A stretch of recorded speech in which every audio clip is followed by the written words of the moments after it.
안녕하세요. 이 시간에 함께 은혜 받고자 하는 말씀의 제목은 하나님께 물음입니다. 요절 말씀은 14장 14절인데 같이 한번 읽겠습니다. 시작. 다윗이 또 하나님께 묻자온데 하나님이 이르시되 마주 올라가지 말고 그들 뒤로 돌아 뽕나무 숲을 맞은편에서 그들을 기습하되 은혜로우신 아버지 하나님, 이 시간 예배하고자 이 자리에 왔습니다. 성령님께서 우리와 함께 하시고 또 역대기 말씀을 통해서 주고자 하신 그 메시지가 오늘 우리에게도 임하도록 도와 주시옵소서. 감사함 예수님의 이름으로 기도합니다. 아멘.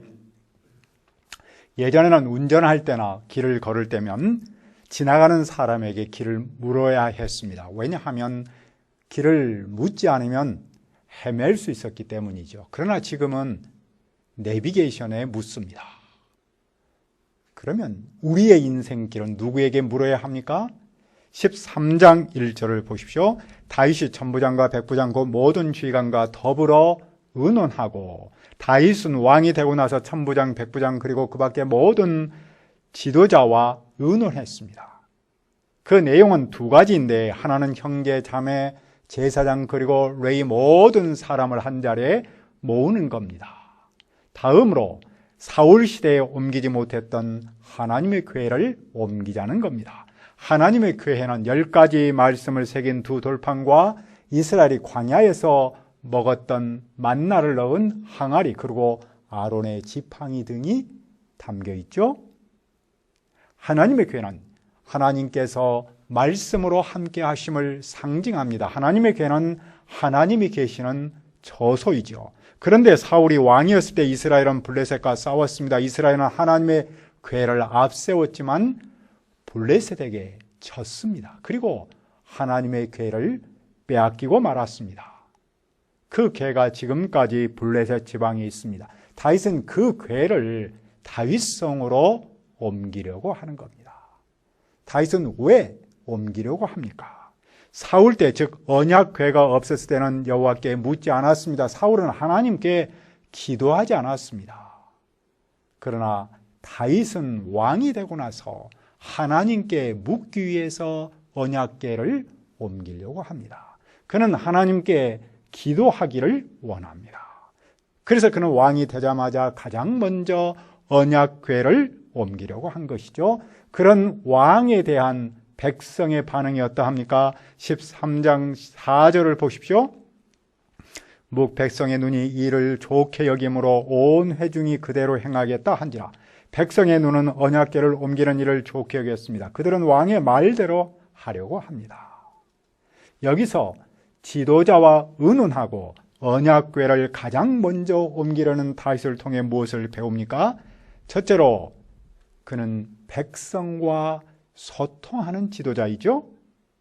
그는 왕이라고 해서 일방적으로 결정하지 않았습니다. 그는 지도자들과는 물론이고 백성과도 소통했습니다.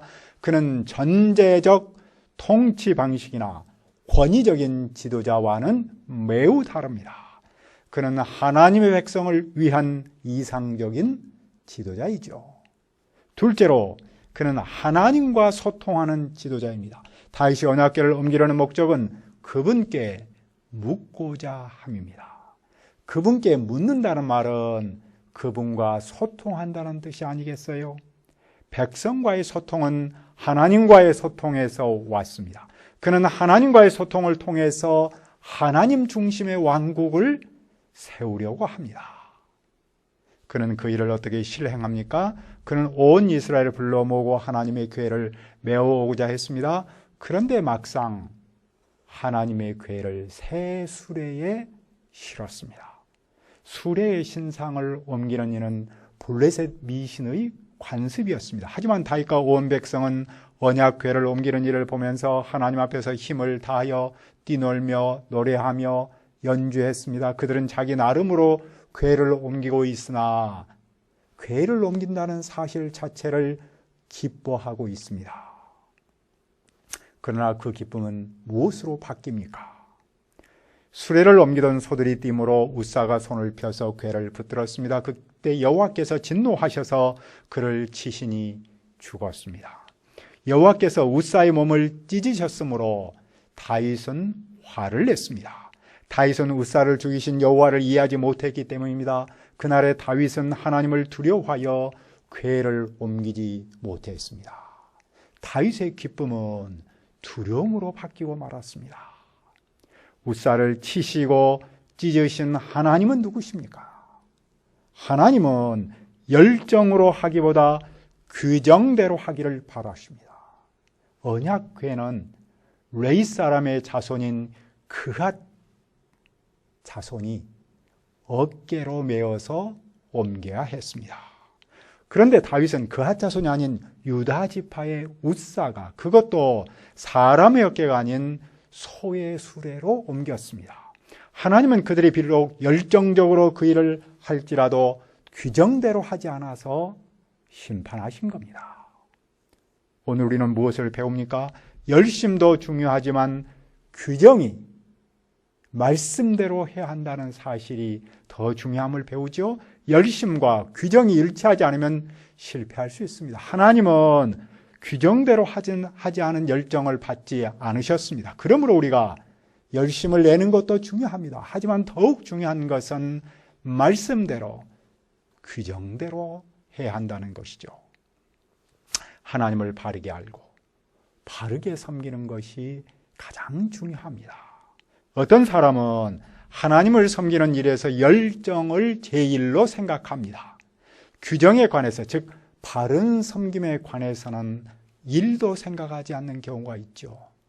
우리는 그런 사람을 이단에 속한 사람이라고 생각할 수 있습니다. 하나님께서 받으시는 열정은 규정에 근거하십니다. 그래서 우리는 바른 신학, 바른 신앙을 강조합니다. 언약궤는 어디에 있습니까? 지금 다윗성으로 언약궤를 옮기지 못하니 오벳 에돔의 집에 있습니다. 오벳 에돔은 에돔 사람을 섬기는 사람이라는 뜻입니다. 하나님의 교회가 그 집에서 석 달 동안 있었습니다. 그런데 여호와께서 그 집에 복을 내리셨습니다. 에돔 사람을 섬기는 집인데도 불구하고 여호와께서 그 집을 축복하셨습니다. 이 여호와 하나님의 사랑은 우리의 한계를 뛰어넘어서 일하십니다. 그때 두로 왕이 다윗에게 좋은 물자와 기술자를 보내서 그의 궁궐을 짓도록 했습니다. 다윗은 무엇을 깨닫습니까? 14장 2절을 봅시다.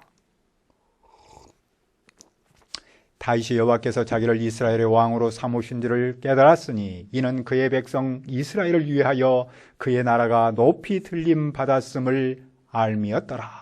다윗은 여호와께서 자기를 이스라엘의 왕으로 삼으신 줄 깨달았습니다. 왜냐하면 그는 그 왕국을 여호와께서 크게 높이신 것을 알았기 때문입니다. 여호와께서 그 왕국을 높이신 이유는 다윗을 위해서가 아니라 그 백성 이스라엘을 위해서였습니다. 다윗은 그 백성을 위해서 그 왕국과 자기를 높이신 줄을 알았습니다.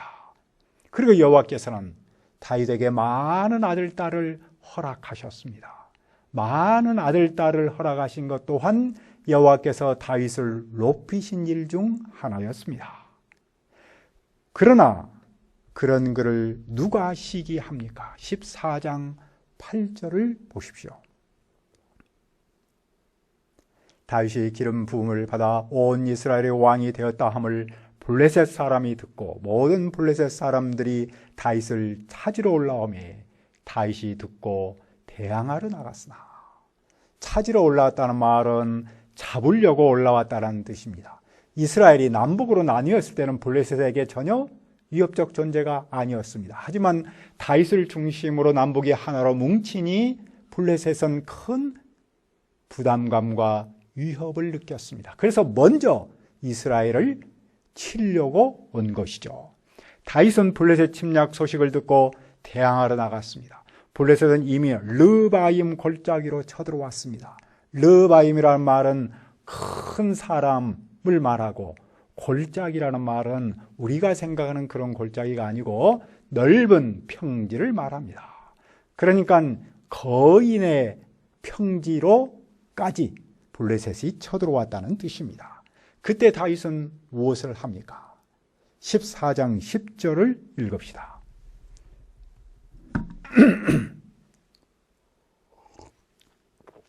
시작. 다윗이 하나님께 물어 이르되 내가 블레셋 사람들을 치러 올라가리까 주께서 그들을 내 손에 섬기셨나이까 하니 여호와께서 그에게 이르시되 올라가라 내가 그들을 내 손에 넘기리라 하신지라. 다윗은 구체적으로 여호와 하나님께 물었습니다. 내가 블레셋 사람들을 치러 올라가리까 주님께서 그들을 내 손에 넘기시겠나이까? 여호와께서 대답하십니다. 그래 올라가라. 내가 그들을 내 손에 넘기리라. 다윗은 하나님께 묻고 하나님은 다윗에게 대답하십니다. 묻고 대답하신 모습, 요즘 말로 하면은 Q&A죠. 그런 Q&A의 모습을 보니 학생과 선생님의 모습을 생각할 수 있고 어린 아들, 딸과 엄마와의 관계에서 나타나는 모습을 그릴 수 있겠죠. 하나님의 대답을 들은 다윗은 무엇을 합니까? 14장 11절입니다. 이에 무리가 바알 브라심으로 올라갔더니 다윗이 거기서 그들을 치고 다윗이 이르되 하나님이 물을 쪼개음같이 내 손으로 내 대적을 흩으셨다 하므로 그곳 이름을 바알 브라심이라 하더라. 다윗은 하나님의 대답에 순종하여 그들을 쳤습니다. 홍수가 둑을 무너뜨리듯이 여호와께서 다윗의 손으로 적을 무너뜨렸습니다. 블레셋 군대는 우상을 버렸습니다. 그들이 지금까지 믿고 의지했던 그 우상은 여호와 앞에서는 마치 홍수 앞에서 아무 쓸데없는 진흙처럼 무너져 버렸기 때문이죠. 그런데도 블레셋은 다시 골짜기를 침범했습니다. 다윗은 또 무엇을 합니까? 14장 14절도 읽읍시다. 시작. 다윗이 또 하나님께 묻자온데 하나님이 이르시되 마주 올라가지 말고 그들 뒤로 돌아 뽕나무 숲을 맞은편에서 그들을 기습하되. 그는 또 하나님께 물었습니다. 하나님은 또 그에게 말씀하셨습니다. 뽕나무 꼭대기에서 걸음 걷는 소리가 들리거든 곧 나가서 싸우라. 너보다 하나님이 앞서 나가서 블레셋 사람들의 군대를 치리라. 다윗은 하나님의 명령대로 행하여 블레셋 군대를 쳐서 이겼습니다. 하나님께 계속해서 물은 다윗을 통해 무엇을 배웁니까? 하나님 중심, 기도 중심의 삶의 자세와 왕으로서의 통치 철학을 배울 수 있지 않겠습니까? 하나님께서 계속해서 물음이라는 말은 어떤 상황에서도 하나님을 계속해서 의지한다라는 뜻이죠. 또 무슨 일을 만나든지 다윗은 하나님 중심으로 기도 중심으로 살겠다는 뜻이겠죠. 그는 자기 생각보다 하나님 말씀을 앞세웠습니다. 하나님께 물음이 오늘 우리에게 주는 의미는 무엇입니까? 내 판단을 의지하고 내 마음대로 할 것인가? 아니면 하나님의 판단을 의지하고 하나님의 말씀대로 할 것인가에 대한 내 믿음과 삶의 자세에 대한 도전입니다. 내 판단에만 의존하면 일이 꼬일 수 있습니다. 그런데 자기가 잘났다고 여기는 사람일수록 하나님께 묻지 않고 자기 판단을 앞세우죠. 반면 자기를 낮추는 사람일수록 하나님께 묻습니다. 정말로 위대한 사람은 내 한계를 인정하고 하나님께 묻는 사람이죠. 여호와께서 말씀하셨습니다. 이는 하늘이 땅보다 높음같이 내 길은 너희 길보다 높으며 내 생각은 너희의 생각보다 높음이니라. 이사야서 55장 9절입니다. 내 생각보다 하나님의 생각이 더 크고 더 좋다는 사실을 아는 사람만이 하나님께 물을 수 있습니다. 우리 시대의 최대의 위기 중 하나는 무엇일까요? 하나님께 묻지 않는 것이라고 할 수 있지 않겠습니까? 기도하지 않는 것이야말로 가장 큰 위기라고 말할 수 있지 않을까요? 내가 다 아는 그것처럼 생각하고 행동하는 것, 자기를 해결자로 자처하는 것, 마치 자기가 하나님인 것처럼 행동하는 그것이야말로 우리 시대의 가장 큰 위기라고 말할 수 있을 겁니다. 사람의 지성과 능력이 극대화하면 할수록 이런 현상도 극대화합니다. 최근 넷플릭스 드라마 오징어 게임이라는 것이 우리나라는 물론이고 전 세계까지 화제를 일으키고 있다고 하지요. 저도 제가 알 수 있을 정도니 아주 대단한 것인 모양입니다. 기사에 보니 서바이벌 게임에서 상금 456억 원을 차지하기 위해 목숨을 건 참가자들의 이야기를 그린 드라마라고 그러더군요. 그 내용을 좀 더 살펴보았더니 게임의 내용이 5가지, 6가지가 쭉 나오죠. 무슨 우리가 어렸을 때 했던 무궁화꽃이 피었습니다. 또 달고나 뽑기, 줄다리기, 구슬치기, 다리 건너기, 오징어 게임 등이 등장한다는군요. 저는 오징어 게임이 뭔가 아무리 생각해 봤는데 저는 전라남도에서 어린 시절을 보내서 그 명칭이 달랐는데 그 내용을 보니까 내가 어렸을 때 했다는 생각이 들었습니다. 이 드라마에 대한 평은 사람에 따라 다르더군요. 어떤 사람은 한 사람이 죽어야 내 앞에 쌓이는 1억 원, 내가 죽을 수도 있다는 두려움보다도 저 돈이 내 것이 될 수 있다라고 착각하는 그 기대감이 문제이다라고 평했습니다. 반면에 또 어떤 사람은 인간의 탐심과 분노의 표출을 그렸다. 물질 만능주의 앞에서 땅에 떨어진 인간의 존엄성을 꼬집는다라고 말했습니다. 결국 여러 가지 평들을 종합해 볼 때 그것은 오늘의 현실, 세태를 반영하고 있다는 점이더군요. 그런데 우리는 이런 생각을 해볼 수 있지 않겠습니까? 오늘의 현실에서 교회가 할 수 있는 일이 있다면 무엇일까요? 다시 말해서 누가 어떻게 그 오징어 게임을 멈출 수 있을까요? 그 게임에 대해서 나오는 말이 게임 체인저라는 말이 나왔지 않습니까? 우리말로는 국면전환자라고 하지요. 인간의 그런 탐욕과 인간의 욕심과 인간의 잘못된 그런 기대감을 멈출 수 있게 하는 분은 오직 하나님 한 분뿐입니다. 사람이 바뀌어야 세상이 바뀌지 않습니까? 그 사람을 바꿀 분은 오직 하나님 한 분뿐입니다. 그런데 그분은 그분께 묻는 사람을 통해서 그 일을 하십니다. 따라서 삶의 현장에서 하나님께 묻는 다윗과 같은 사람이야말로 이 시대의 게임 체인저, 정말로 우리 시대를 새롭게 할 수 있는 국면 전환자로 쓰임받을 수 있습니다. 그러므로 우리는 내 삶에서 만나는 복잡한 일은 물론이고 이 시대 문제 앞에서 하나님께 물어야 합니다. 하루를 시작하면서 집을 나서면서 정말로 우리는 주님께 묻는 그런 자세를 가져야 하지 않을까요? 큰 일은 큰 일이어서 하나님께 묻고 작은 일은 작은 일이어서 하나님께 묻는 그것이 바로 교회, 성도의 모습입니다. 그러면 하나님께서 어떻게 하십니까? 14장 17절을 읽읍시다. 시작. 다윗의 명성이 온 세상에 퍼졌고 여호와께서 모든 이방인 민족으로 그를 두려워하게 하셨더라. 하나님께 물은 다윗의 이름이 온 세상에 퍼졌습니다. 여호와께서 모든 나라로 그를 두려워하게 하셨습니다. 하나님께 묻는 사람은 다른 사람과 세상에 영향력을 끼칩니다. 이 시대의 소금과 빛으로서의 역할을 하도록 만드십니다. 그러므로 오늘 우리는 인생길을 누구에게 물어야 합니까? 우리의 삶의 문제와 시대 문제를 어떻게 이길 수 있습니까? 하나님께 물어야 합니다. 하나님과의 Q&A가 내 삶에 자세하지 않겠습니까?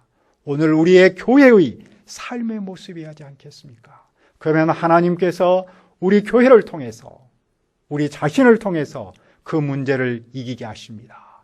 우리 교회를, 우리 자신을 이 시대의 성경 교사요, 목자로 쓰십니다. 우리가 이 힘들 때 하나님 중심, 기도 중심의 삶을 살기를 기도합니다. 은혜로우신 아버지 하나님 앞에서 우리 개인과 인생과 또한 이 시대 문제를 묻는 하나님 중심, 기도 중심의 삶을 살도록 도와주옵소서. 그래서 우리 자신과 우리의 교회가 이 시대의 게임 체인저와 같은 시대에 영향을 끼치는 그런 사람들이 되도록 축복하여 주옵소서. 예수님의 이름으로 기도합니다. 아멘.